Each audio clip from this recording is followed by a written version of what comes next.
Good morning बच्चों। आज हम लोग क्लास 4 में सेकंड लैंग्वेज में व्याकरण बुक पढ़ेंगे और इसमें जो है हम लोग चैप्टर नंबर 7 पर थे, सर्वनाम। सर्वनाम में हम लोग पढ़े थे कि सर्वनाम किसे कहते हैं, जिसमें पढ़े थे कि किसी वस्तु, व्यक्ति, स्थान या भाव की जगह पर जो हम शब्दों का प्रयोग करते हैं वह सर्वनाम होता है। यानी संज्ञा के बदले में जिस शब्द का प्रयोग होता है उसे सर्वनाम कहते हैं। फिर नेक्स्ट हम लोग पढ़ रहे थे कि सर्वनाम के भेद कितने हैं। तो सर्वनाम के भेद में हम लोग जो है कितने पढ़े थे, तो सर्वनाम के मुख्यतः से जो है 6 भेद होता है। सर्वनाम को 6 भागों में विभाजित किया गया है, 6 भाग में बांटा गया है। उसमें जो है पहला पढ़े थे हम लोग पुरुषवाचक सर्वनाम, निश्चयवाचक सर्वनाम, अनिश्चयवाचक सर्वनाम, और इसके बाद से आपका है प्रश्नवाचक सर्वनाम, संबंधवाचक सर्वनाम और लास्ट निजवाचक सर्वनाम। तो पहला हम लोग पुरुषवाचक सर्वनाम पर चर्चा किए थे, है ना। क्या पुरुषवाचक सर्वनाम किसे कहते हैं? पुरुषवाचक सर्वनाम में हम लोग पढ़े थे कि जिस सर्वनाम शब्द का प्रयोग जो है बोलने वालों के लिए, फिर से बोलने वाला जो है अपने लिए, सुनने वाले के लिए और अन्य के लिए करता है, उसे हम पुरुषवाचक सर्वनाम कहते हैं। जैसे बोलने वाला जो है अपने लिए मैं का प्रयोग करता है, सुनने वाले के लिए तुम का प्रयोग करता है और अन्य लोग के लिए वह का प्रयोग करता है। तो यह है यहाँ पर जो शब्द बोला गया क्या कि मैं, तुम और वह, यह जो है पुरुषवाचक सर्वनाम के अंतर्गत आता है। जैसा कि हम आपको बताए थे पहले दिन जब चर्चा कर रहे थे सर्वनाम के भेद के बारे में, कि सर्वनाम के जितने भी भेद दिए गए हैं, यह है जो नाम दिया गया है उसी के अनुसार उसका परिभाषा होगा, उसी के अनुसार उसका डिफिनीशन होगा। जैसे कि हम लोग देखें ये नंबर 2 निश्चयवाचक सर्वनाम। निश्चयवाचक सर्वनाम में शब्द से यह स्पष्ट होता है कि इसमें निश्चितता का बोध होता है, सर्टेनिटी का बोध होता है। ठीक है, तो निश्चयवाचक सर्वनाम में क्या है कि जिस सर्वनाम शब्द से किसी निश्चित व्यक्ति या वस्तु के बारे में पता चले उसे निश्चयवाचक सर्वनाम कहते हैं। जैसे मैं उदाहरण के तौर पर यह है, वह है, इसमें अभी भी स्पष्ट नहीं हुआ, यह और वह का वाक्य में प्रयोग करके देखें। जैसे मैं क्या कहता हूं, मैं कहता हूं यह मेरी पेंसिल है। तो यहां पर यह जो है किसको लेकर के, पेंसिल को लेकर के, ठीक है। और इसके बारे में यह क्लियर कट बात है, यह निश्चित बात है, यह पेंसिल किसकी है, मेरी है, मेरे पास है, मैं इसे रखा हूं, मैं इसे लिख रहा हूं, मेरी है। यह मेरा चश्मा है ना, मैं इसे देखता हूं, मैं इसे यूज करता हूं, मेरे प्रयोग में आता है, मेरा है, सर्टेन है, निश्चित है। ठीक है, उदाहरण के देखिए, उदाहरण में यहाँ पर यह घर मेरा है, आप अपने घर को बता रहे हैं कि यह घर मेरा है। तो घर के पहले जो यह शब्द आया है सर्वनाम, यह निश्चितता को बता रहा है, यह शब्द कि यह किसका है, मेरा है। और क्लियर हो जाएगा, स्पष्ट हो जाएगा जब आप पढ़ेंगे क्या, अनिश्चयवाचक सर्वनाम। तब आइए नंबर 3 को देखिए, अनिश्चयवाचक सर्वनाम। अनिश्चय शब्द से स्पष्ट होता है कि इसमें निश्चितता जो है निश्चित नहीं रहता है, अनिश्चित है। तो कैसे देखा जाए, जिस सर्वनाम शब्द से किसी निश्चित व्यक्ति या वस्तु के बारे में पता नहीं चलता है।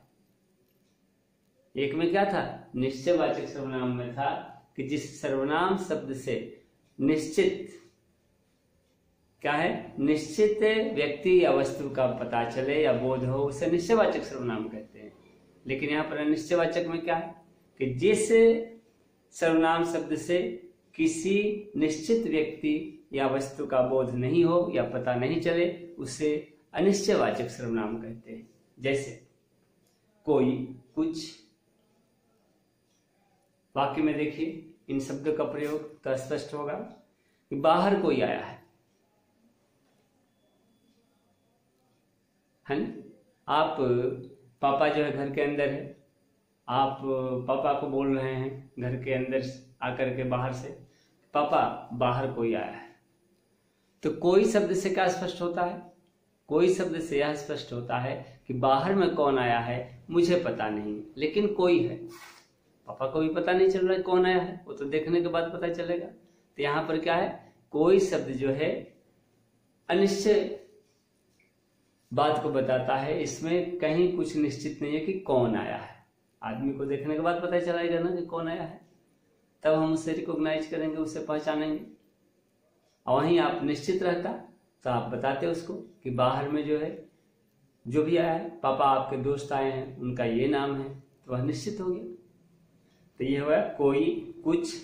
जैसे चाय में कुछ पड़ा है, कुछ पड़ा है, तो कुछ मीन्स क्या पड़ा है पता नहीं, कोई इंसेक्ट पड़ गया है कि कोई जो है क्या है बाल पड़ गया है उसमें, कि क्या चाय में पड़ा है पता नहीं, लेकिन आप क्या बोल रहे हैं कि कुछ पड़ा है ऐसा लग रहा है। तो यह क्या है, अनिश्चितता का बोध कराता है। क्या शब्द? कुछ शब्द, कोई शब्द। तो यह हुआ आपका क्या, अनिश्चयवाचक सर्वनाम। नेक्स्ट है प्रश्नवाचक सर्वनाम। प्रश्नवाचक सर्वनाम से क्या पता चलता है कि जिस सर्वनाम शब्द से प्रश्न का बोध होता है। प्रश्नवाचक में हम पाते हैं कि इससे क्या होता है, तो वाक्य में प्रश्न का बोध होता है, क्वेश्चन का बोध होता है, क्वेश्चन मार्क रहता है। वह क्या है, प्रश्नवाचक सर्वनाम। जैसे हम प्रश्नवाचक जब वाक्य बनाते हैं तो उसमें कैसा शब्द का प्रयोग करते हैं, उसमें क्या, क्यों, कैसा, कौन, कहाँ। तो ये सारे के सारे शब्द हैं जो है कौन, क्या, कहाँ, कैसा, क्यों, ये सब क्या है, प्रश्नवाचक सर्वनाम के उदाहरण हैं। जैसे आपको किससे मिलना है, किससे, किससे जो शब्द है यह क्या है, प्रश्नवाचक सर्वनाम को व्यक्त करता है। किससे शब्द है, या कहाँ, आप कहाँ गए थे, कहाँ शब्द जो है यह क्या है, प्रश्नवाचक सर्वनाम को दर्शाता है या प्रश्नवाचक सर्वनाम को इंडिकेट करता है। तो ये सारे के सारे शब्द कब, किससे, क्या, ये प्रश्नवाचक सर्वनाम हुए। और नेक्स्ट 5th नंबर देखिए आपका है कि संबंधवाचक सर्वनाम। यानी शब्द से स्पष्ट हो रहा है कि कहीं ना कहीं एक दूसरे से संबंध की बात आती है यहाँ पर, या कहीं ना कहीं एक दूसरे से एक रिलेशन की बात आती है। तो जो सर्वनाम शब्द वाक्य में आने वाले दूसरे सर्वनाम शब्दों से जुड़े होते हैं, यानी एक सर्वनाम शब्द वाक्य में उस वाक्य के दूसरे सर्वनाम शब्द से अगर रिलेटेड हो या जुड़ा हो या उस पर निर्भर हो, उसे हम संबंधवाचक सर्वनाम कहते हैं। जैसे जो, सो, जैसा, वैसा। यानी जो है सो से जुड़ा हुआ है, या सो जो है जो से जुड़ा हुआ है, तो जो, सो। फिर क्या है, जैसा, वैसा, जैसा, तैसा। ठीक है, ये सारे के सारे शब्द जो अभी बोले गए ये सर्वनाम है। आइए वाक्य में देखिए, का नंबर वाक्य देखिए, दिया गया है कि जैसा करोगे वैसा भरोगे। तो यहां पर जैसा से संबंध वैसा का है। जैसा तुम करोगे तो तुम्हारे करने के अनुसार, करने पर डिपेंड करता है कि तुमको वैसा ही भरना पड़ेगा, है ना। यानी जैसा तुम कमाई करोगे उतना अर्निंग होगा, है ना। जितना तुम क्या करोगे, मेहनत करोगे, उतना तुमको अच्छा फल मिलेगा। जितना तुम मेहनत करोगे उतना अच्छा फल मिलेगा। तो जितना और उतना क्या हो गया, यह शब्द जो है संबंधवाचक शब्द है। नेक्स्ट, जिसकी लाठी उसकी भैंस। भैंस उसी की होती है, किसकी होती है, जिसकी लाठी हो या जिसके पास लाठी हो। ये प्रोवर्ब है, माइट इज राइट, जिसकी लाठी उसकी भैंस। ठीक है, तो कहने का मतलब यहाँ पर जिसकी शब्द जो है ना, जिसकी शब्द पर जो है उसकी शब्द डिपेंड करता है। जिसके पास लाठी नहीं होगी उसके पास भैंस नहीं होगा। तो इसलिए जिसकी और उसकी, देखिए जो मेहनत करेगा सो फल पाएगा, जो मेहनत करेगा सो सफल होगा। तो सफल वही होगा कौन, जो मेहनत करेगा। तो जो शब्द यहाँ पर सो से डिपेंड, सो पर डिपेंड है। ठीक है, तो ये हुआ आपका संबंधवाचक सर्वनाम। और लास्ट है निजवाचक सर्वनाम। निज का मतलब होता है अपना, निज का मतलब अपना, मेरा। तो जो सर्वनाम शब्द अपने लिए प्रयोग किए जाते हैं उसे निजवाचक सर्वनाम कहते हैं। जैसे अपना काम स्वयं करो, डू वर्क योरसेल्फ, योरसेल्फ निजवाचक सर्वनाम हुआ।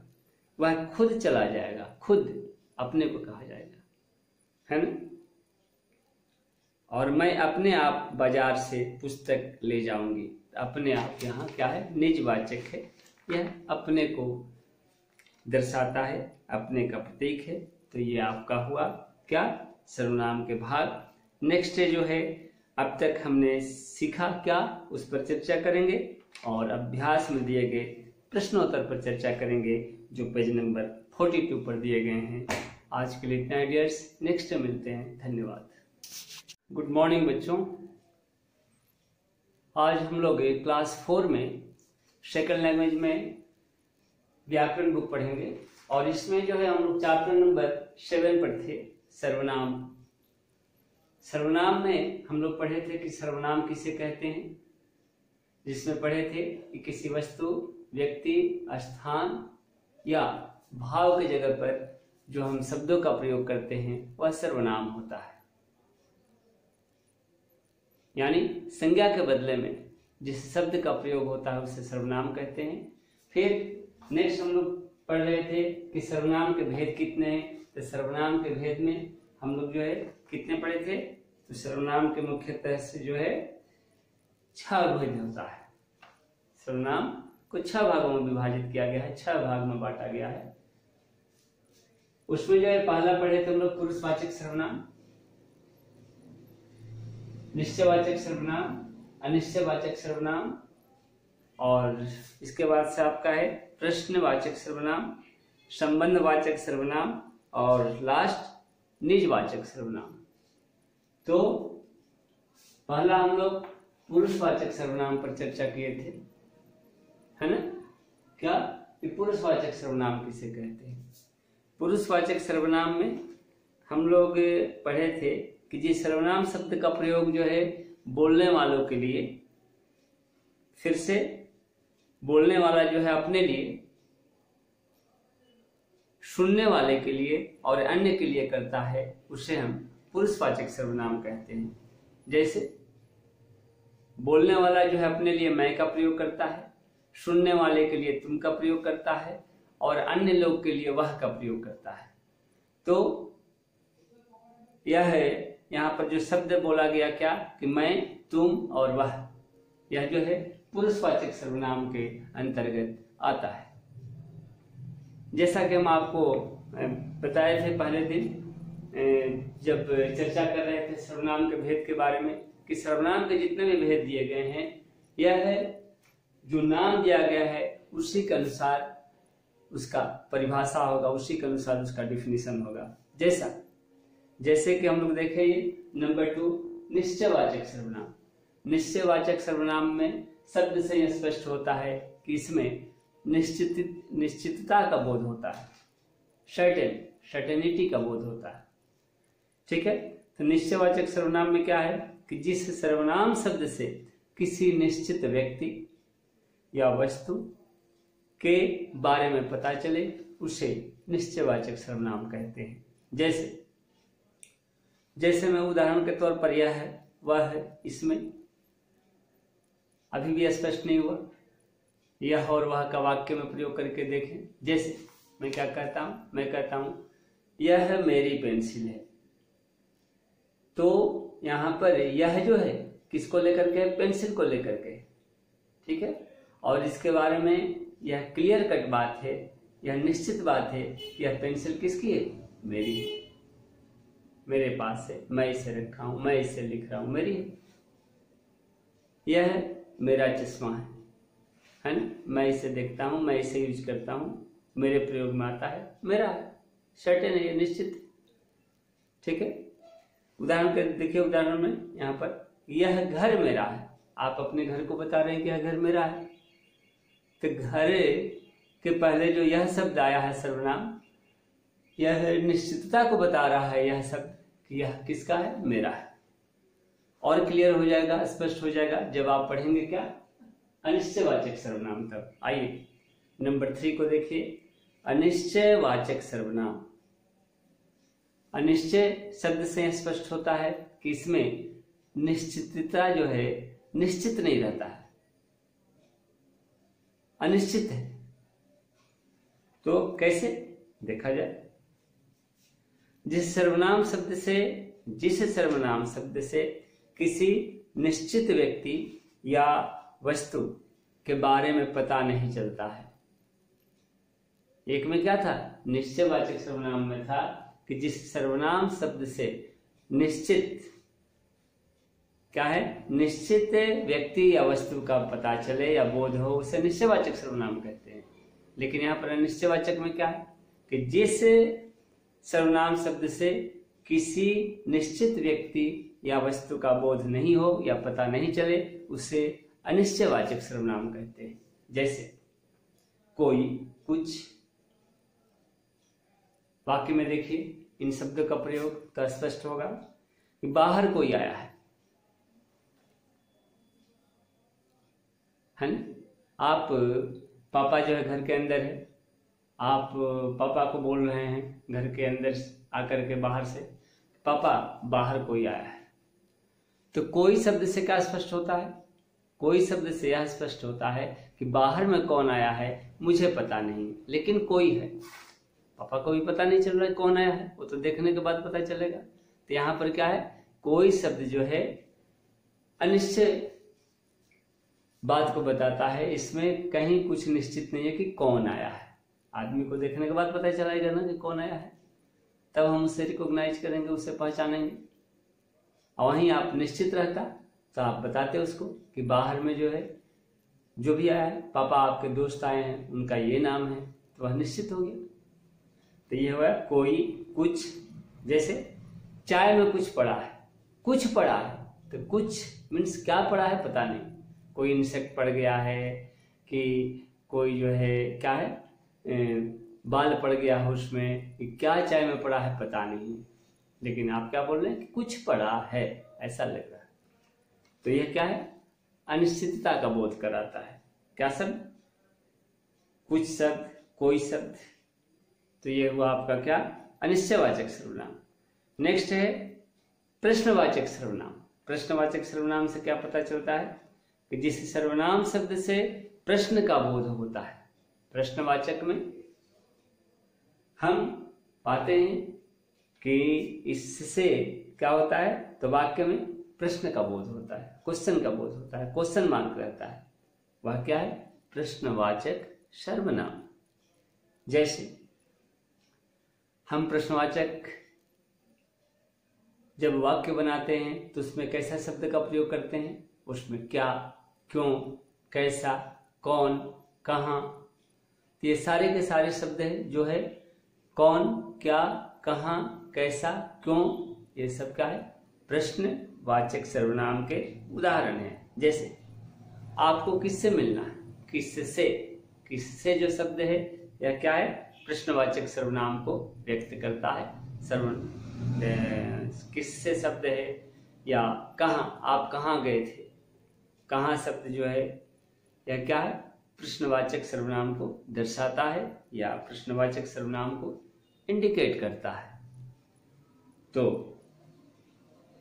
ये सारे के सारे शब्द कब, किससे, क्या, ये प्रश्नवाचक सर्वनाम हुए। और नेक्स्ट 5th नंबर देखिए आपका है कि संबंधवाचक सर्वनाम। यानी शब्द से स्पष्ट हो रहा है कि कहीं ना कहीं एक दूसरे से संबंध की बात आती है यहाँ पर, या कहीं ना कहीं एक दूसरे से एक रिलेशन की बात आती है। तो जो सर्वनाम शब्द वाक्य में आने वाले दूसरे सर्वनाम शब्दों से जुड़े होते हैं, यानी एक सर्वनाम शब्द वाक्य में उस वाक्य के दूसरे सर्वनाम शब्द से अगर रिलेटेड हो या जुड़ा हो या उस पर निर्भर हो, उसे हम संबंधवाचक सर्वनाम कहते हैं। जैसे जो सो जैसा वैसा, यानी जो है सो से जुड़ा हुआ है, या सो जो है जो से जुड़ा हुआ है, तो जो सो। फिर क्या है, जैसा वैसा, जैसा तैसा। ठीक है, ये सारे के सारे शब्द जो अभी बोले गए ये सर्वनाम है। आइए वाक्य में देखिए, का नंबर वाक्य देखिए, दिया गया है कि जैसा करोगे वैसा भरोगे। तो यहां पर जैसा से संबंध वैसा का है। जैसा तुम करोगे तो तुम्हारे करने के अनुसार, करने पर डिपेंड करता है कि तुमको वैसा ही भरना पड़ेगा, है ना। यानी जैसा तुम कमाई करोगे उतना अर्निंग होगा, है ना। जितना तुम क्या करोगे, मेहनत करोगे, उतना तुमको अच्छा फल मिलेगा। जितना तुम मेहनत करोगे उतना अच्छा फल मिलेगा। तो जितना और उतना क्या हो गया, यह शब्द जो है संबंधवाचक शब्द है। नेक्स्ट, जिसकी लाठी उसकी भैंस। भैंस उसी की होती है, किसकी होती है, जिसकी लाठी हो या जिसके पास लाठी हो। ये प्रोवर्ब है, माइट इज राइट, जिसकी लाठी उसकी भैंस। ठीक है, तो कहने का मतलब यहाँ पर जिसकी शब्द जो है ना, जिसकी शब्द पर जो है उसकी शब्द डिपेंड करता है। जिसके पास लाठी नहीं होगी उसके पास भैंस नहीं होगा, तो इसलिए जिसकी और उसकी। देखिए, जो मेहनत करेगा सो फल पाएगा, जो मेहनत करेगा सो सफल होगा। तो सफल वही होगा कौन, जो मेहनत करेगा। तो जो शब्द यहाँ पर सो से डिपेंड, सो पर डिपेंड है। ठीक है, तो ये हुआ आपका संबंधवाचक सर्वनाम। और लास्ट है निजवाचक सर्वनाम। निज का मतलब होता है अपना, निज का मतलब अपना, मेरा। तो जो सर्वनाम शब्द अपने लिए प्रयोग किए जाते हैं उसे निजवाचक सर्वनाम कहते हैं। जैसे अपना काम स्वयं करो, डू वर्क योरसेल्फ। योरसेल्फ निजवाचक सर्वनाम हुआ, वह खुद चला जाएगा, खुद अपने को कहा जाएगा, है ना। और मैं अपने आप बाजार से पुस्तक ले जाऊंगी।